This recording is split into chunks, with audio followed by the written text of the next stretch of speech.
Bonjour et bienvenue, chers téléspectateurs, dans la seconde partie de notre émission La réussite, le thème Transformer sa vie.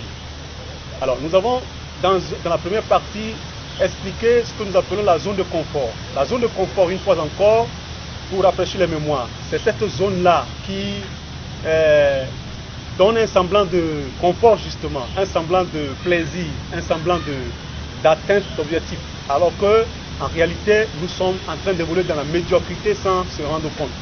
Parce que celui qui reste sans entreprendre, sans projeter, sans initier, sans être créatif, va développer forcément la médiocrité. Car le monde évolue à une autre vitesse et vous êtes dans une autre logique. Et cette logique-là n'est pas compatible avec l'évolution du monde. Donc c'est pourquoi l'on doit tout le temps chercher à réduire justement sa zone de confort. Heureusement, cette zone de confort s'étend d'un individu à un autre. Alors, nous allons tout à l'heure présenter quelques attitudes pratiques avec lesquelles l'on peut rompre avec chaque jour, la vie de chaque jour. Alors, premièrement, il y a lieu que l'on comprenne, puisque nous voulons réussir, que on ne peut pas atteindre cette réussite en se contentant de ce que nous vivons chaque jour. Alors déjà, prendre cette initiative, ou bien penser tel quel, penser comme je le dis, ne plus accepter la vie de tous les jours, ne plus accepter la routine, ne plus accepter ce que nous vivons chaque jour déjà est un début pour transformer sa vie. Alors, si nous sommes conscients que ce que nous vivons n'est pas évolutif, alors c'est déjà un début de l'évolution. Est-ce que vous voyez? Nous devons prendre conscience que ce que nous vivons chaque jour n'est peut-être pas la meilleure chose à vivre. Et c'est à ce moment-là que l'évolution commence. Mais s'il faut se contenter de chaque jour, de la vie de chaque jour, contenter de cette routine, alors on ne pourra effectivement pas bouger. Alors, je vais vous conseiller tout simplement de quitter un peu votre fauteuil. Allez, sortez un peu. Allez dehors, marchez un peu dans la cour, ce que vous n'avez jamais fait d'habitude. Allez dans le jardin, marchez un tout petit peu. Décidez de rompre avec votre télévision, votre poste téléviseur pendant au moins une bonne minute, une bonne heure, ou même 2 jours.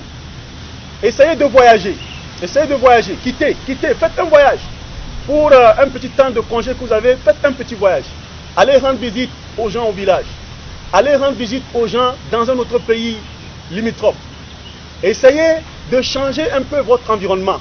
C'est ça le début de l'évolution. C'est ça le début du changement, de la transformation de sa vie. Si nous restons là où nous sommes, cloîtrés s'il vous plaît, nous serons en train de développer, comme je l'ai dit tantôt, la médiocrité. C'est sûr, c'est la médiocrité qui va s'installer parce que nous n'allons pas voir ce qui se passe ailleurs. Nous ne pourrons pas, je pense même qu'il y a un adage africain qui dit cela. Si l'on se contente de la sauce de sa mère, il ne découvrirait pas qu'il y a des sauces plus délicieuses que celles de sa mère. Il faut essayer d'autres sauces. Et c'est à ce moment-là que tu verras qu'il y a des sauces qui évoluent ailleurs. S'il vous plaît, ce n'est pas banal ce que nous sommes en train de dire. Ce n'est pas banal dans la mesure où c'est là le début de la transformation de la vie pour atteindre la réussite. Essayons de faire quelque chose d'autre que ce que nous faisions. Nous n'avions pas l'habitude de courir chaque samedi. Allons courir un tout petit peu. Allons faire la course avec les autres. Changeons d'environnement de vie pour un temps, soit peu. Et cela va susciter en nous des nouvelles pensées, des nouvelles idées, des idées créatives. Et c'est en cela que nous allons voir que notre vie va se transformer. Essayons d'aller écouter les autres.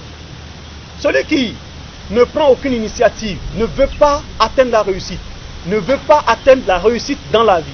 Donc on en parlait plus loin. Cette personne-là ne s'intéressera pas à cette émission dont nous parlons. Alors le fait par exemple de s'intéresser à cette émission déjà veut dire que nous voulons transformer notre vie. Ça veut dire que nous voulons changer notre façon de faire, nous voulons changer notre façon d'être et nous voulons changer notre façon de vivre. Et je pense que la vie ne serait qu'une réussite lorsque chaque jour nous pensons faire autre chose que ce que nous faisons d'habitude.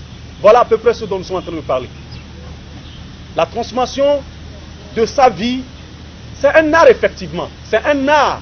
Cet art-là veut de vous quelqu'un qui bouge, quelqu'un qui n'est pas stagnant, quelqu'un qui n'est pas tout le temps sur place, quelqu'un qui décide autre chose que ce qu'il fait chaque jour. Voilà l'art dont nous parlons, l'art de transformer sa vie. Celui qui pense qu'il y a mieux que ce qu'il vit, déjà, peut commencer par appliquer ce que je suis en train de dire et va voir qu'il y a effectivement des choses mieux que ce qu'il vit chaque jour.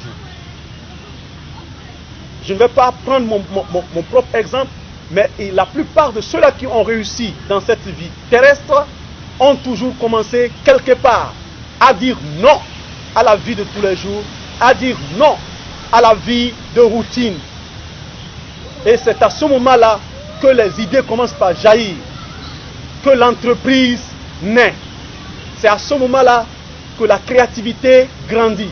C'est à ce moment-là que vous allez rompre avec votre routine et créer des choses nouvelles qui vont non seulement vous servir et servir, n'est-ce pas, tous ceux qui vous entourent. Voilà ce que nous sommes en train de conseiller aux uns et aux autres par rapport à la transformation de sa vie. Faisons une rupture au niveau de la pensée. Par exemple, le fait de penser que l'argent est une malédiction. Beaucoup sont en train de penser cela sans le savoir. Oui, mais nous voulons atteindre la réussite. Et nous savons que dans la réussite, il y a la réussite financière. Il faut avoir la réussite financière pour pouvoir aider ceux qui sont autour de nous. Alors, au même moment, nous pensons que l'argent, c'est le propre de Satan. Mais comment est-ce que nous pourrions atteindre cet argent si nous ne voulons pas être comme Satan? Effectivement, personne ne voudra être comme Satan. Qui voudra être comme Satan? Personne. Alors, si nous assimilons l'argent avec Satan, alors nous ne voudrions pas prendre l'argent très inconsciemment. Je ne sais pas si je tiens une bonne communication.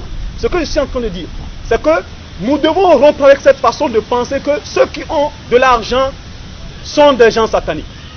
Nous devons rompre avec cette façon de penser que ceux qui ont de l'argent l'ont eu à partir du sang humain.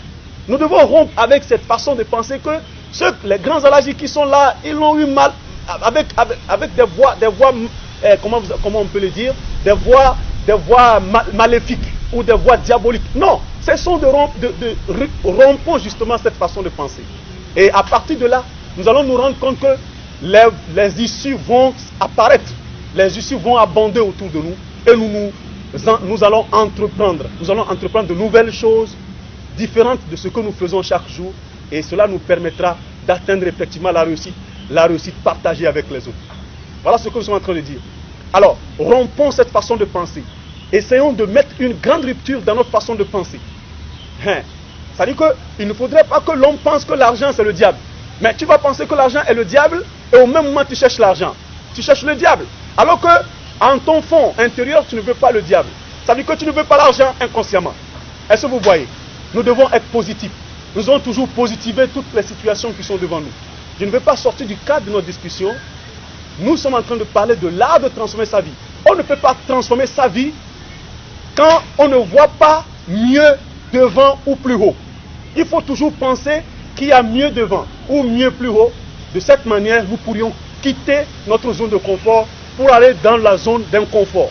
Oui, la zone d'inconfort, c'est ce voyage que vous entreprenez vers le Ghana, par exemple, si vous êtes au Togo. Vers le Bénin, par exemple, si vous êtes au Togo. Vers un pays limitrophe, où que ce soit, où que vous soyez. C'est une zone d'inconfort. C'est une zone d'inconfort que de quitter chez soi, de ne plus voir sa femme, de ne plus voir ses enfants, d'aller ailleurs. D'aller ailleurs où vous ne connaissez personne. Voilà la zone d'inconfort dont nous parlons. C'est cette zone d'inconfort qui vous pousse à quitter votre fauteuil pour aller vous promener un peu dans le jardin, ce que vous ne faisiez pas. C'est cette zone d'inconfort qui vous pousse à aller sur le terrain pour courir avec les autres chaque samedi. Changer un peu quelque chose qui n'est pas habituel à votre vie. C'est de cette manière que ça commence. C'est à partir de là que votre vie se transformera. Essayez de voir mieux ailleurs que chez vous. Et de cette manière, vous allez voir que vous êtes en train de faire vraiment de grands bonds. Vous bondissez effectivement dans ce grand chemin, dans cette grande voie, dans ce grand voyage pour la réussite. Merci beaucoup pour votre attention. Notre discussion n'est pas encore finie. Nous allons revenir avec des thèmes plus importants par lesquels nous sommes obligés de passer pour atteindre la réussite. À très bientôt.